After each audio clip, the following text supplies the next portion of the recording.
Good morning guys. Punta tayo sa alaga ko dati nung summer. So birthday niya ngayon, November 1. So may regalo tayo na bit-bit. So ang ganda ng weather.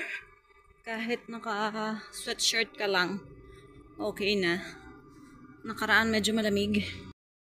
Kahapon nag-celebrate sila nung costume ng mga vampire, mga bata matanda. So ngayon normal Saturday. Kahit ngayon ay All Saints Day. Galing na ako doon sa alaga ko. So, na-surprise si Senyora. Ganda-ganda ni Senyora. May sakit yung alaga ko. Tapos yung aso, kilala pa din niya ako, ni Pao. So, that's it guys. Kapag mababait talaga yung amo, grateful lang talaga ako dito kay amo. Nung summer, kasi answered prayer talaga siya nung ako nanalangin ng trabaho.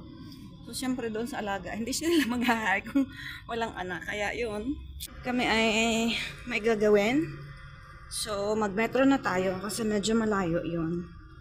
So, magla-line 2 ako, then line 1.